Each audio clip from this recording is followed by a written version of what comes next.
We'll say hi to everybody on the recording. It's Tina, and this is Dawn, and I'm so excited Hi. that you're here with me to talk about this topic.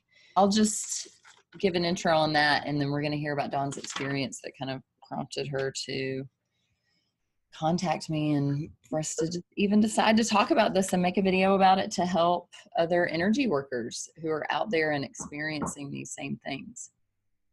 So, as you can see by the title, we're talking about energy workers that encounter any sort of negative or dense or heavy energies that feel, they might feel evil, they might feel, I don't know, any other words you can think of, Dawn, that to describe, like Scary, dark, overwhelming. Scary, yeah. So, when you're doing, a lot of people have their Reiki attunements and, have done other forms of energy work. And so, which is coming up more often. And so that's one reason we decided to do this video, because Dawn asked me some questions about it and it's come up a lot lately in my work. So we just want to put some info out there to help people, support people if you encounter this kind of stuff. So you are kind of prepared with some strategies and some protocols and some, just practice some of the things that you can say really quickly to, invoke some protection or, whatever it is that you need to do. So tell us about your experience that you had doing some Reiki on a friend, I think it was. Well, yes, this was the most recent experience. I've run into a number of scenarios prompting a lot of questions, but on this one, my friend, I was doing distance Reiki. He has a kidney issue, debilitating, and what's that word? When the prognosis, it just gets kind of worse. Chronic, and yeah. I mean, it's not terminal, but it's just like. So that's, but. Oh, degenerative. Is it degenerative? That's yeah. the Okay. word, yes. All right. And we're trying to help him like maintain at a good space and all of that good stuff. And he's doing okay. But he got a cold, and that always, I guess, inflames this condition, and they feed off of each other. So I was doing some Reiki on him, and I got like a vision of this thing, this life form that was hiding behind his kidneys, and he literally like peeked out around his kidneys, and he kind of reminded me of Digger from that foot fungus commercial. Do you know that stupid thing? It was so gross. And so it was almost cartoonish, almost right. the thing from Ghostbusters kind of thing.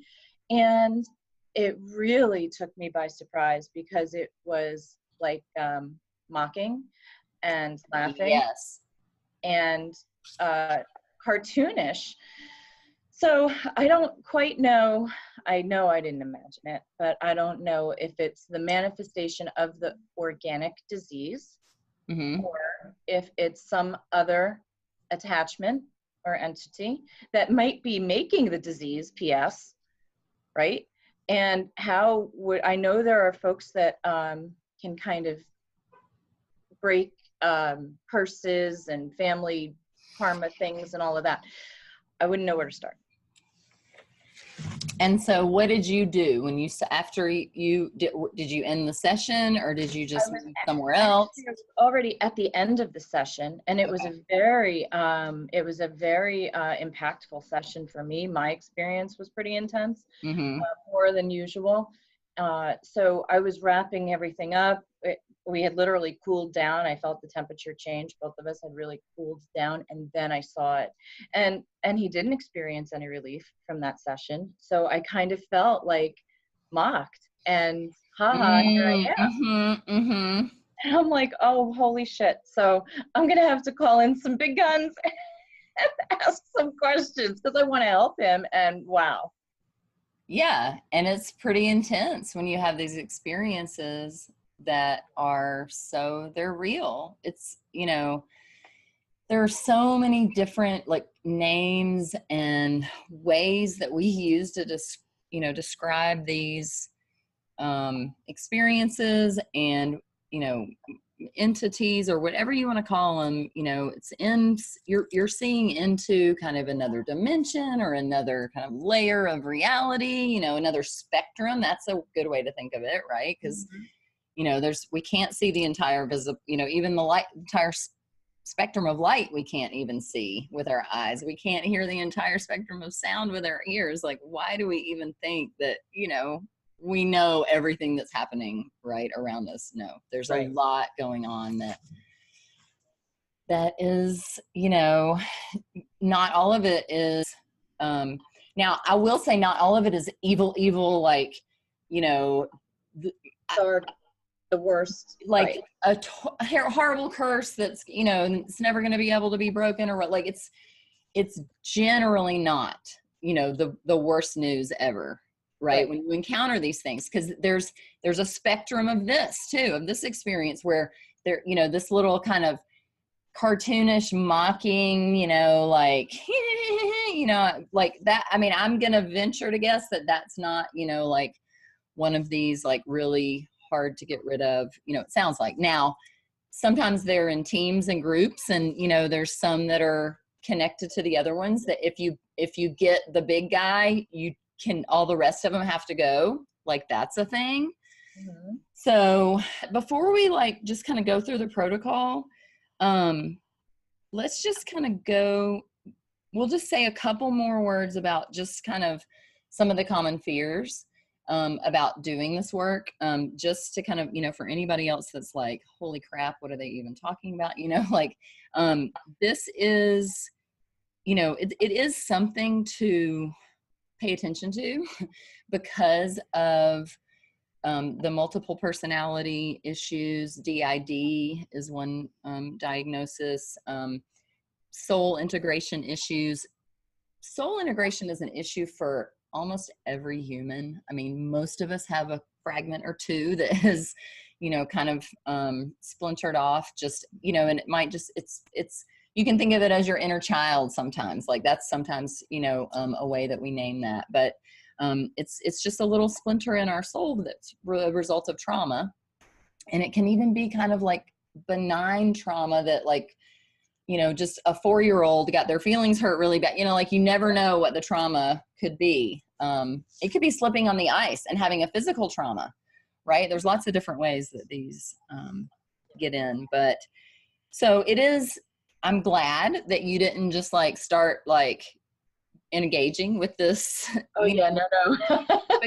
because it's true. There's some like things you need to take care of and pay attention to, especially because the person, you know, that you're working with might have some of these issues where, like, you know, I don't know if you said you had an experience or you heard about somebody with like a suicidal personality that, you know, kind of came out, or a bipolar personality. I can't remember, but, you know, these things can be triggered. Yeah. So it's definitely something to pay attention to. So some of my other experiences for your question are exactly that. I think as the veil continues to be lifted on what's going on in our upper echelons of society, quote unquote, we're going to come in contact with a lot more victims, particularly of mind control and DID and all of that. And I'm drawn to these people personally, and I want to help them. I feel like I couldn't really do much to stop it, but let's help pick up the pieces. You know, that's what I feel part of my role is. And, but I'm pretty confronted with that, because I believe, and I have read that there are programs for suicide if somebody starts talking. There are programs for reporting if somebody starts asking too many questions. And I'm very humbled by this entire thing, and I want to make sure to keep everybody's safety at paramount. That's what it is first. We have to be safe first. So, you know, that's some of the experience. I don't want to trigger a personality if they're fractured. And honestly, the people I've spoken to so far who have told me they're fractured, that they're not, that they're integrated, are not behaving that way. They're not behaving that way. There's a lot of other indications. So I don't want to say that I don't believe the survivor or the victim, but no, there's just a lot going on in the subconscious.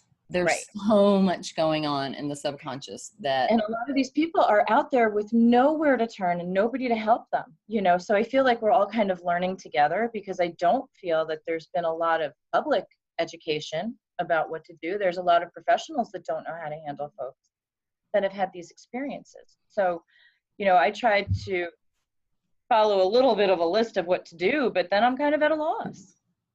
right. Yeah, and you're exactly right. That you're checking some of the things off on my list, you know, that came through that I wanted to talk about, that, you know, this so whatever the abuse is, right? Whether it was on the far end of the spectrum of like this crazy satanic ritual abuse that we're hearing about, you know, that survivors are like coming out of the woodwork right now, right? Whether Right. it's that, or whether it's, you know, something that was, you know, maybe one time, you know, in your 20s that really wasn't all that bad, but it was like, you know, maybe some, you know, if it was sexual, like that can be a huge trauma, right? Surgeries are a huge trauma. Like there's so many ways that, you know, and you're right, the veil's being lifted, and we're, you know, and because of that, and because of the energies, everything that is not of love right now is coming to the surface for healing. That is, you know, the age of Aquarius and everything else that, you know, the times we live in, it's just a thing that's happening. And so absolutely we need to know what to do about it. And, you know, there aren't enough professionals that know what to do to help all these people. It's just that we don't have, you know, but we do have an army of light workers who are, you know, have done their Reiki, you know, attunements, or maybe they've done other, you know, learned other forms of energy healing. You know, I've done the buffet of like all these different kinds, right? And learned all these different ways that, you know, then I kind of take the pieces that work for me and, you know, do what I can do. Yeah. So I want, the first thing that I think everybody, you know, any energy worker needs to, well, of course do, is do your protection at the beginning, you know, before you start. So that I didn't even write down, because that's kind of goes without saying. If you're already doing an energy work, most people know that, but we'll just say that. And so if you encounter something that feels scary, you know, and if it feels scary, then just do another layer of protection, you know, fill your own personal aura and space with, you know, whatever light works for you for healing and protection and all of that, right? So of course that's going to be the first thing that you're going to want to do when you encounter something like this. And then of course, you know, protection for whoever you're working with.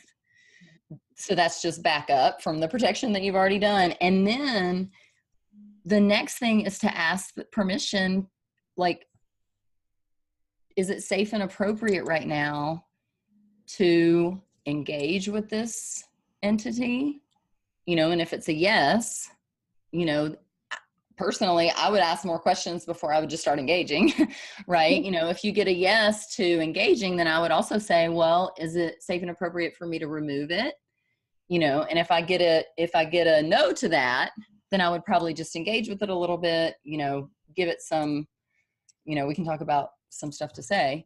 And then the next thing is, if you don't get permission to remove it, then yeah, call in somebody who has more experience with this, and, you know, don't just ignore it. So I kind of started making like a flow chart, you know, like, do you have permission to engage? Do you have permission to remove? You know, and if it's no, then yeah, like talk to your person about what you experienced and what, you know, and then help them try to find somebody that, you know, can either help you help them, or, you know, just help them directly. So, you know, number one, just ask permission. And, you know, you were talking about your experience of like really engaging with some of these folks that have had these, you know, horrible experiences with this horrible ritual abuse that has happened, that has, it's, you know, it's just synchronicity that they never took you up on your offer for Reiki, right? Because you weren't ready yet. And that's, you know, and it's almost like their higher self probably knew that. And, but you were preparing yourself already. right? So you were preparing yourself for like, oh wow, this is a thing that, you know, I might encounter. And so then when it was time and when you were ready, you know, you are experiencing this because it's part of your job, right? I mean, just like you said, we all are doing what we're here to do. And if, you know, if you can do energy work, do it. We need all hands on deck right now. All hands on deck. Oh, yay. So, you know, that might be, you know, your first step when you go back to your friend and say, let's try this, let's just see. And then, you know, in terms of what to say, if you're an energy worker and you're watching this, you know, most of us have kind of our cultural representative of the divine, right, that we use, that kind of is our person.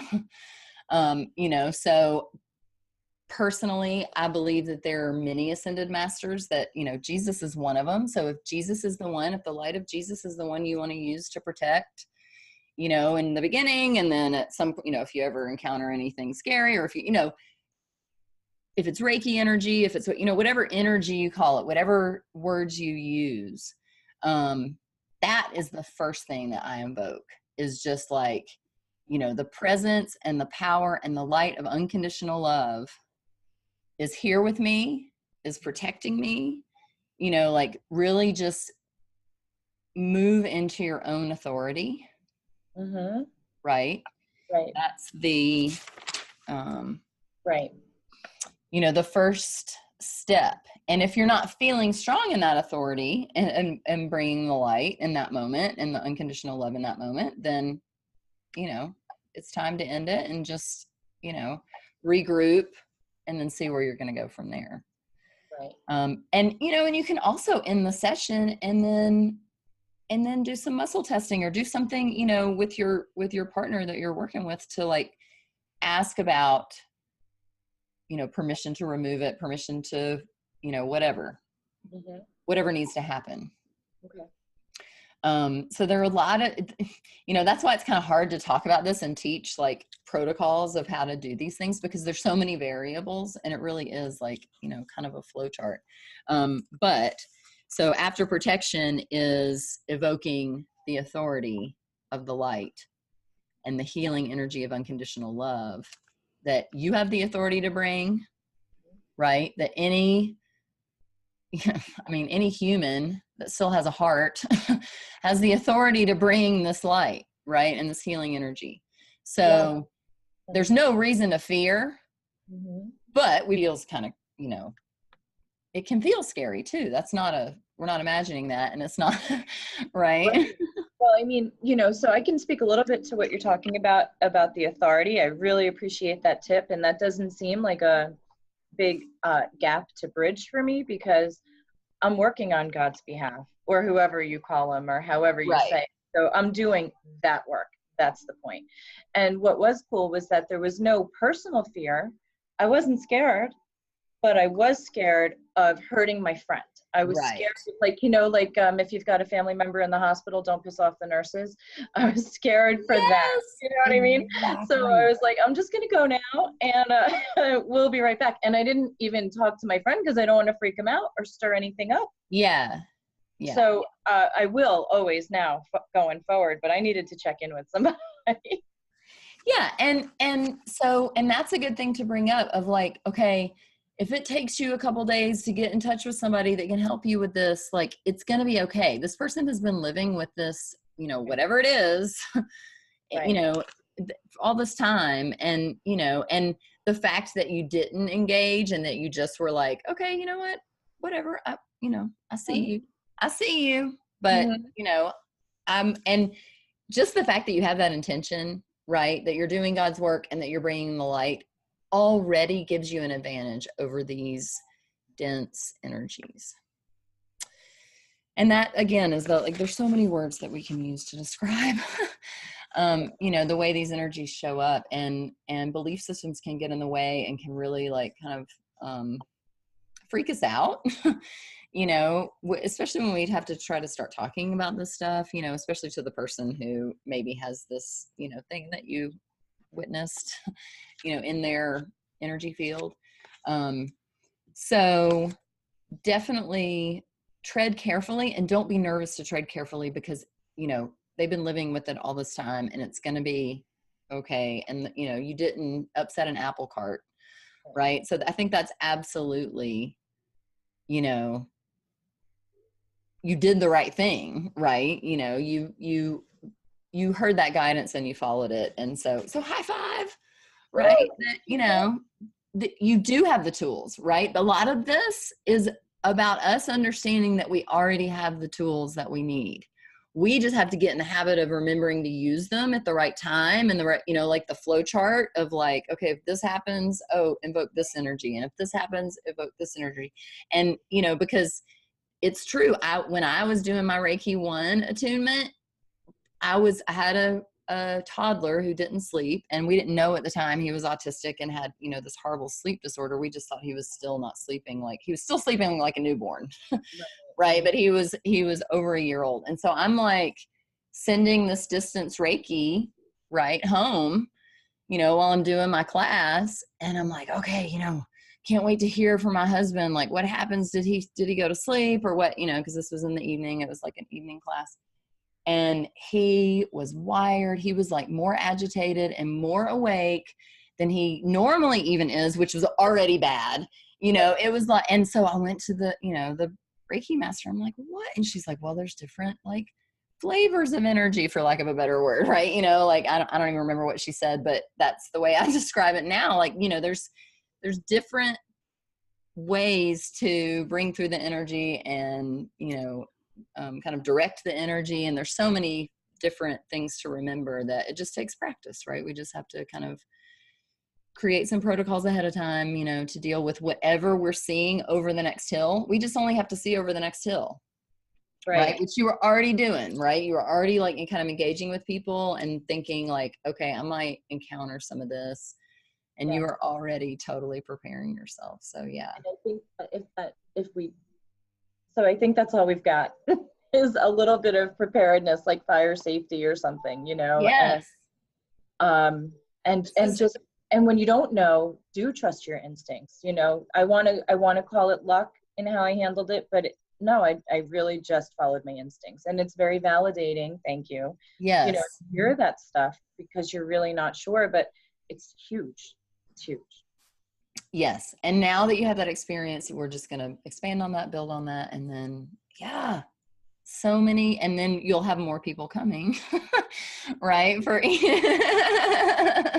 And, you know, and then you'll go to your next level of expansion of whatever, you know, you're called to do. So, so protection, authority, and then you're going to evoke, you know, the whatever energy. So, you know, if, Krishna is your person, if, you know, this morning, this energy of Mary Magdalene came in through so strongly when my husband and I were praying, that was it was this cocoon, it was like this pink, just, it was viscous, right? It was like a cocooning, right, of this healing energy. And, you know, it was just what we needed right in that moment, right? So like sometimes you can just ask, like, Holy Spirit, send something, whatever, you know, this person needs, follow your instinct, bring that. And then, so again, we're kind of back to, you know, you evoke the authority, but then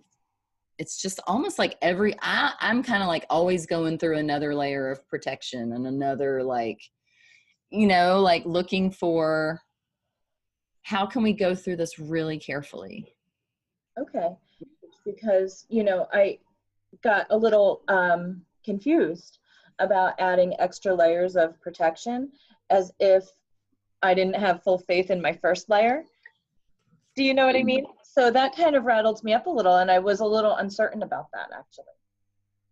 Yeah. So sometimes it's maybe just a different flavor of energy that needs to come through, or maybe, you know, there's a different ascended master that you need to, you know, connect with that might be different from your normal, you know, whatever. You can just, you know, pause and just ask for that, right? Ask for guidance. And, you know, and that's kind of what I'm always like, you know, another layer of protection. Okay. Ask for guidance. What's next? You know, and then, yeah. And then we're just going to move forward. So sometimes just confronting the energy is enough that you can, evoke that authority and say, you need to leave this person if you've gotten permission. So we're assuming we've already gotten permission Right.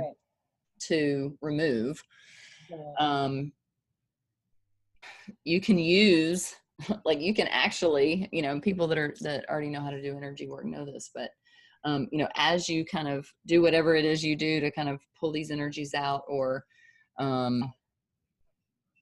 encourage them, right? The next step that I always do is wrap their aura in whatever layer of protection your helper, your angels, your representative of the divine, whoever you have there for your assisting you. Right. So again, there's that other layer of protection. We're going to wrap their aura, and then what I do is send it to the highest light available for transmutation and healing. Okay. And, or sometimes sending it into the darkness of Mother Earth, and that, that can be and sometimes the energies goes both ways, like those are just the kind of the two. I know that a lot of Christians will say, like, throw it into the pit of whatever. And I always ask for the healing and transmutation, because, a lot of these entities are just negative thought forms that have gotten stuck here that we've, created as humans and then perpetuated. Right. And sometimes it's as simple as that. Right. Sometimes it's more nefarious and more along the spectrum of kind of the scarier stuff, but it likely started as a soul in some form or fashion. So yeah, there's yeah. And there's really, like, some people are very like, oh, this is what this was that I saw. And, they'll tell you all the whatever, and to me, it doesn't matter. I just send it for healing and transmutation. I don't need to know all the details about all the, and yeah, better out than in, right? Let's just send it and be done with it. If you have permission and you remove that one little one that, is, that you're able to confront, that is, doesn't give you too much trouble, right? This is a way to describe some of these, and sometimes it's a personality that will talk, and you can ask the person to, are you having any thoughts or feelings, or, ask them to report to you. Like, you can use your filter to be like, okay, I'm encountering something that feels kind of weird, kind of icky, or, like, you can use words that are less threatening, right? And so I'm just going to try to engage with it. I've gotten permission from your higher self to engage with it and see about maybe removing it. But so I'm going to do that. Let me know what you experience.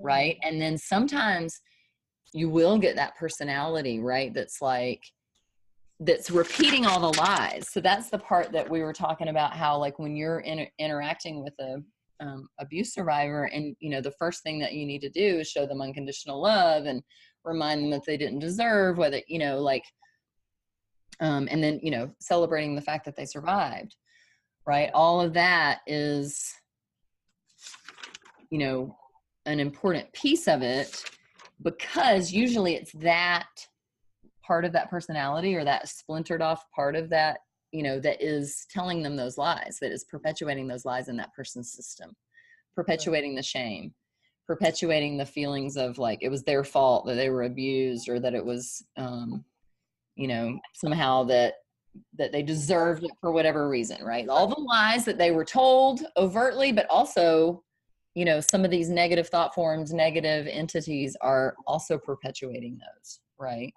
Yeah.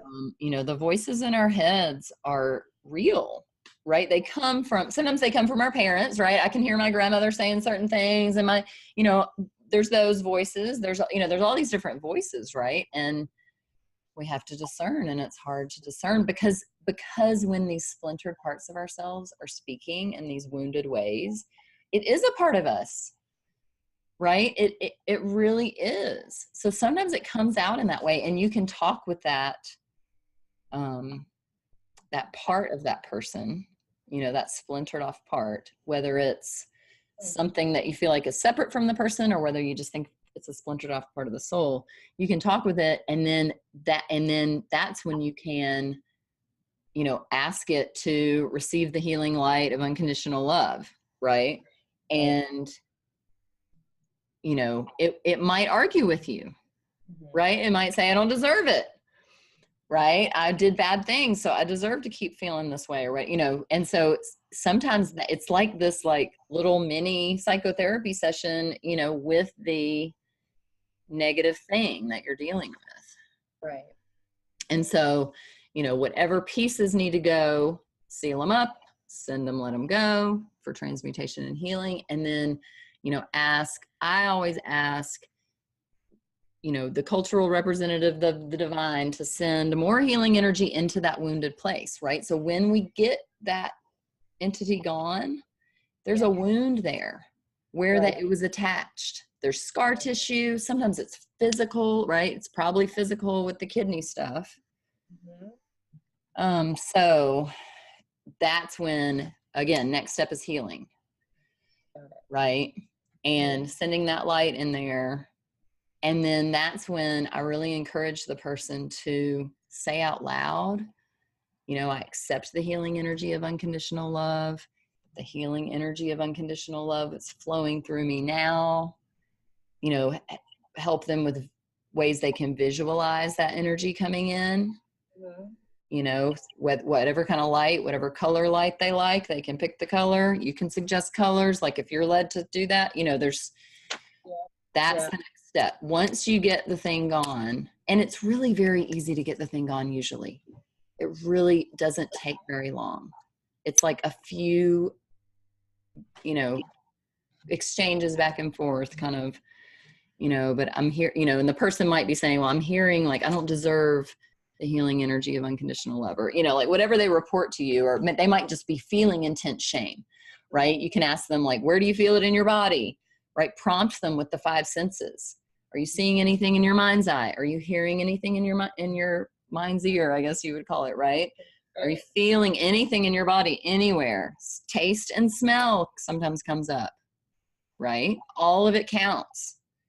And so get that feedback from your partner so that they can, really give you all the clues you need for like, okay, this is how we're going to deal with this. Because usually it's like a petulant child kind of, these are not hard, usually very hard to deal with. They're, all the lies, right? You're aware of all the lies they're telling this person and have been telling this person for their whole lives or ever since they got abused or had their trauma.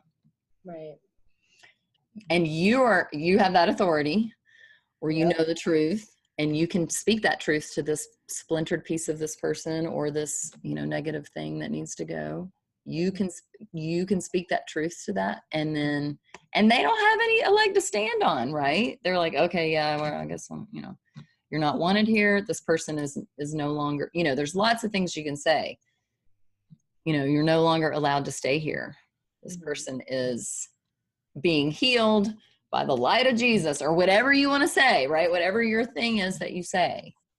The chakras are very helpful. If you're familiar with the chakra system, you can use those kinds of things because, the person will report, right? Like they feel intense, sorrow or something. So you're like, okay, heart chakra, or whatever, and then you can use that energy, send some energy into whatever chakras are imbalanced, right? Right. And then the next thing I always ask, are there any more? Okay. Right. And you can talk to, of course, when you ask the higher self of your partner, that's who you ask, right? Is there anybody else we need to talk to today that, my person is ready to release? Right. And you'll get a yes or a no. Right. And if it's yes, you just keep going until you get too tired or there's no more, Yep. And, if you feel confident going there, so you can ask for who's in charge, right? Who's in charge? So when you encounter any sort of, go to the higher ups, right? There's like a hierarchy. So if once you have some experience, just kind of working with some of the smaller, less intense, let's just put it that way, less intense energies, and you get confidence of just like, okay, yeah, they're gone. And the person notices a difference. They feel a weight lifted or whatever, experience they have, and you're like, okay, I'm feeling confident doing that. Then you might want to start asking, I want to speak to who's in charge.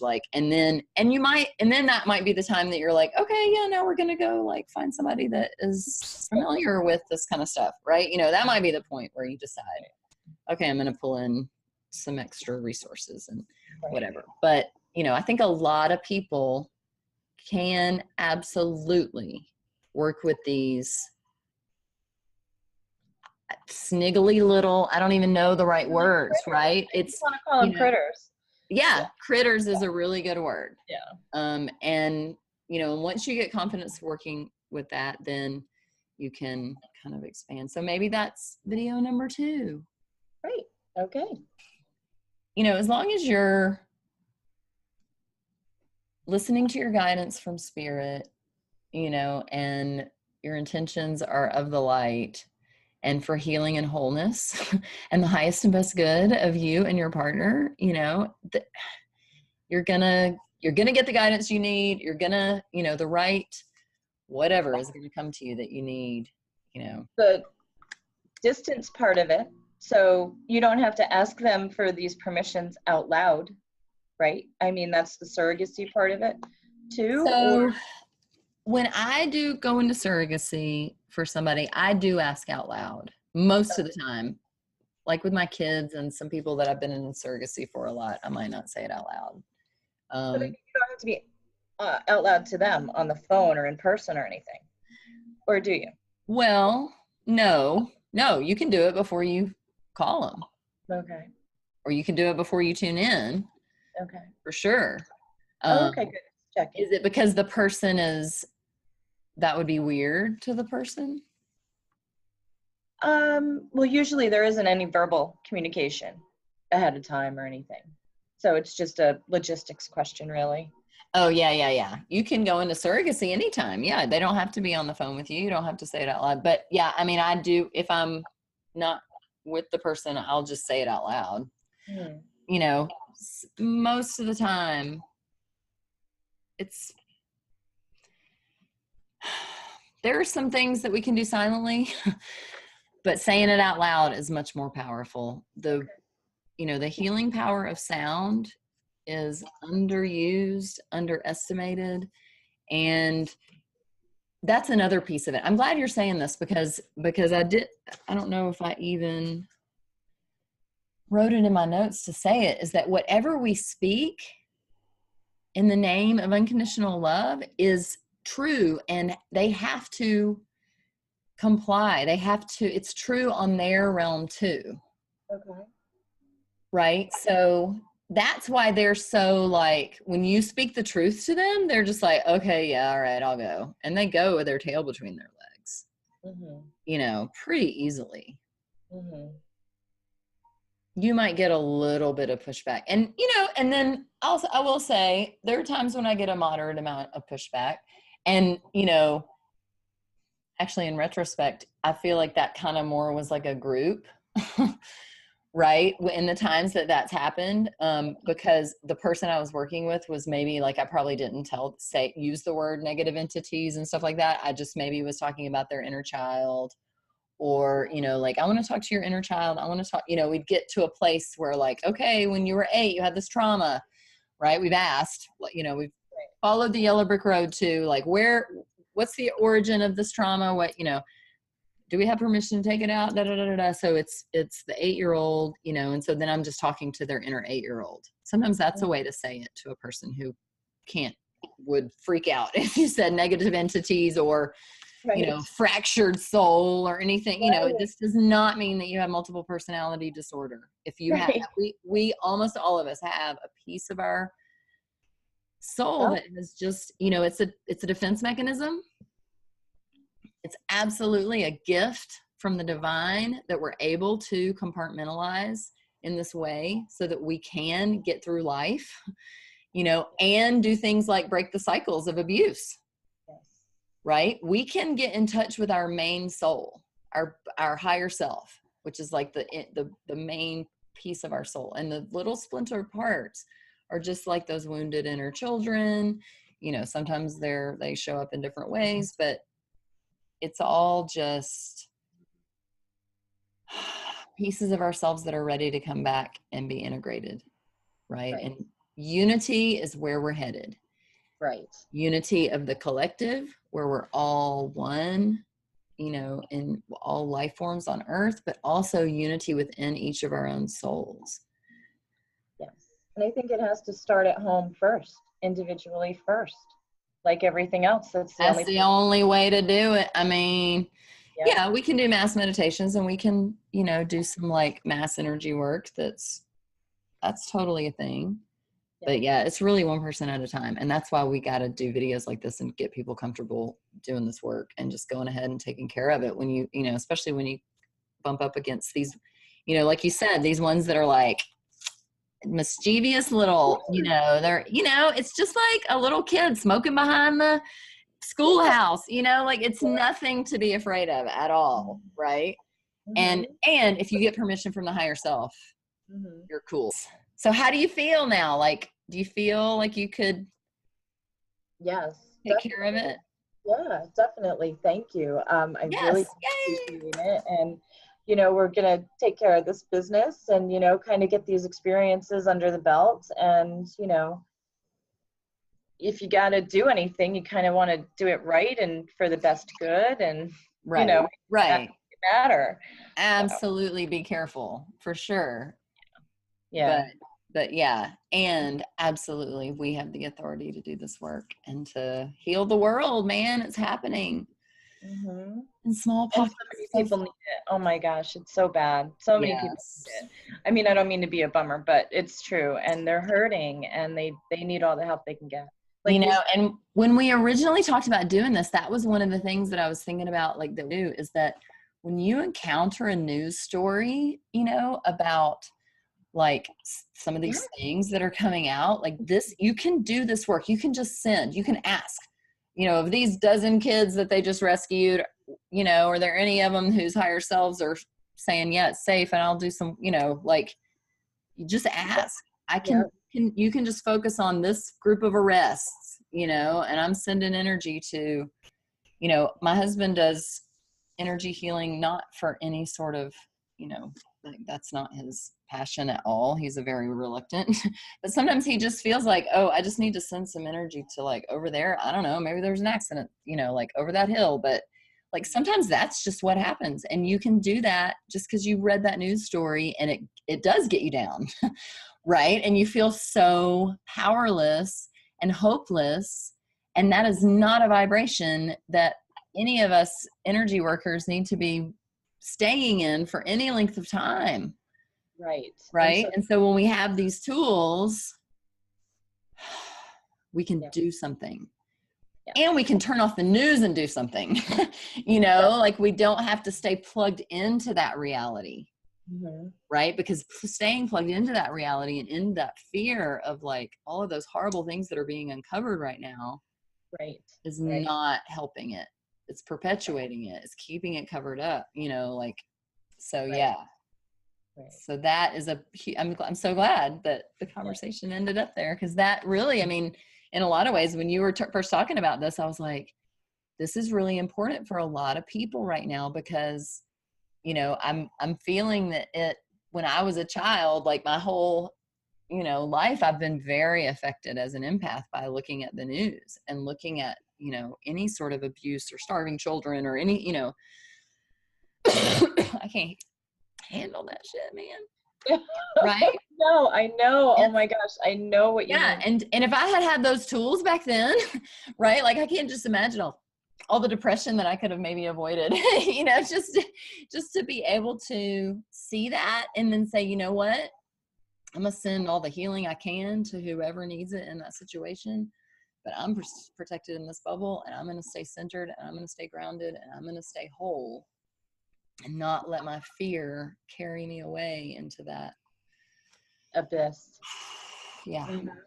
Yeah, I love that. Thank you. And you you know, we forget everything. We forget that we're supposed to take deep breaths. We forget the tools that we have at our disposal.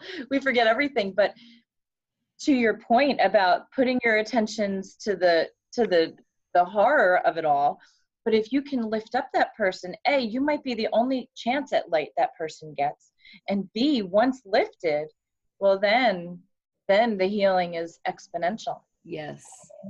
Yes. So, and that's where I think our real power is, maybe. Yeah. A little bit. Yeah. Yes. Just a tad. Which is why we had to make this video. So yeah. Thank you so much. We're all getting to work. We're all doing what we need to do little by little. And it really does. It is just one person at a time. Mm-hmm. You know, the people right in front of us, whoever is showing up in front of me, you know. Yeah. Yeah. So let me ask you another question, because you jumped this off on me too. I got a call from a friend, drop everything, one of those calls. And I did, and happy to, but forgot to shield myself on the way. And forget. We always forget everything. Yeah. So then I've been just, cloaked with that, all of that. And I know how to ward it off by shielding, but I could use a couple pointers on clearing it out. And I think a lot of other folks might be able to benefit from that too. Okay, so let's do a little energy psychology clearing, and let's just come up with a belief statement, and maybe we'll come up with 2 or 3. Sometimes like they kind of riff out a little bit, but what is it for you? The word easily is coming to mind. Like, I easily release all the crap I just picked up from that, how are we going to say this? Everything that's not mine needs to go. Everything that's not my own needs to go. All right. So let's say you're using first person, but instead of needs to go, let's do is easily moving out of my system. Okay. Something like that. Sure. So I also want to make it more specific. Instead of everything that's not mine, something like, so that it's specific to your energy work, right? So that it's specific to, because then that gives you more clarity on, all right, so I got rid of everything that I picked up from that person, but I'm still feeling this ickiness of blah, blah, blah. Is it like, I'm going to look around me and see, like being a little more specific, I think, because you can always do this twice. I reached out to somebody else and they had said, what are you holding on to on their behalf? Or what are you holding on to that triggered you personally? Right. Because then that's your stuff. And that's not going to go if you're saying everything that's not mine. Yeah. Right. So we need to be a little more intentional and specific, I think. So that it becomes a part of your ritual that, if you forgot the protection, that when you remember, you do your protection thing. And then also some maintenance, right? That we're going to clean out whatever I absorbed or whatever, what just isn't in my highest good. I easily release whatever is not in my highest good. Releasing all that undermines my highest good. So I'm thinking that's a good statement, but I don't think that's the statement we need for the end of as soon as you notice. So one thing that you can do is, all surrogacy is now complete. You can cut the cords. Do you have a cord cutting ritual that you do? So definitely do those. And then what I'm seeing is how doctors wash their hands between each patient? Yeah. That's what I'm seeing. Some sort of just ritual. Yeah, that you do. Okay. And I'm thinking it's less of a words that you say and more just some sort of energy ritual that you do, with your favorite incense or some sage or some, a crystal or whatever you use. That's Right. kind of a physical reminder, helper energy, right? So that's going to help with this whole belief that like you can't get rid of it, right? Because then you'll be able to clean your crystal or whatever, or just bringing that high vibe of, some sage or something like that. Right. All right. So it's safe and appropriate for me to be the surrogate for Dawn. It's safe and appropriate for Dawn to have me be the surrogate. So I'm just going to ask the most appropriate protocol for Dawn to clear out.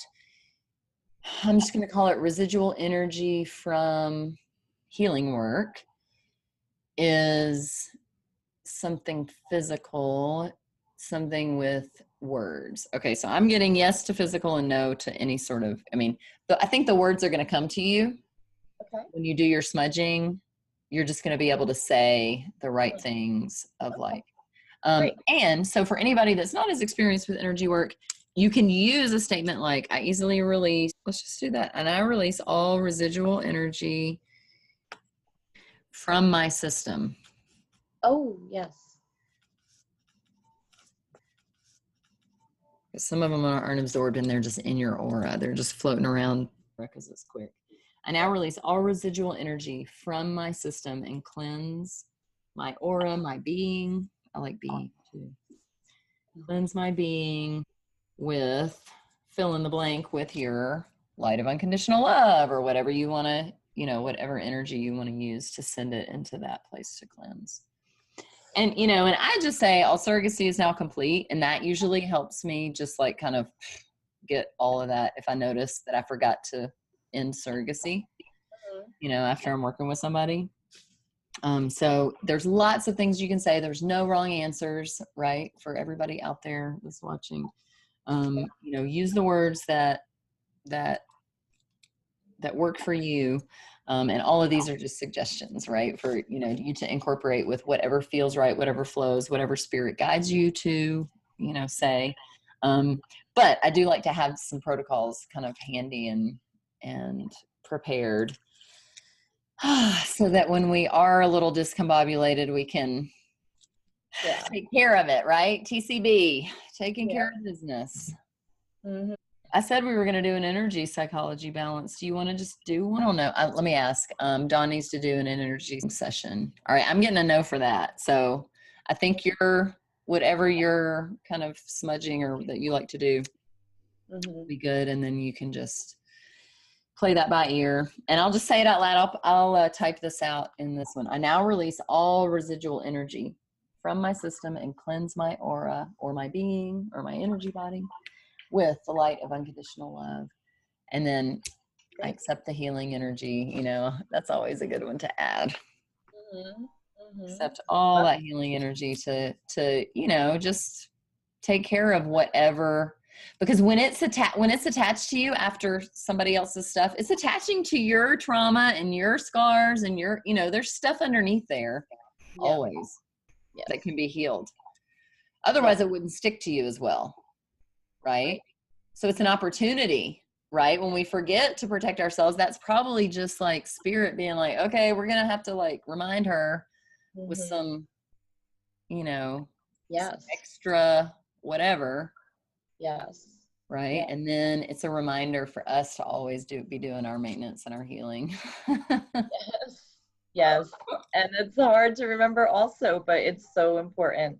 So important. And you don't want to be a hypocrite and you don't want to be like pray light. Like I'm gonna show up to you dirty now. So yeah, I get what you're saying. Right. Yeah. And I think when we forget, it's just all part of it, right? It's not like we're bad or we did wrong or like anything like that. It's just like we need reminders. We all need reminders. Yes. And we're all students. We're all learning. Absolutely. Always, always, always. Yeah. So. Yay. All right. Well, thanks everybody for watching. I'm gonna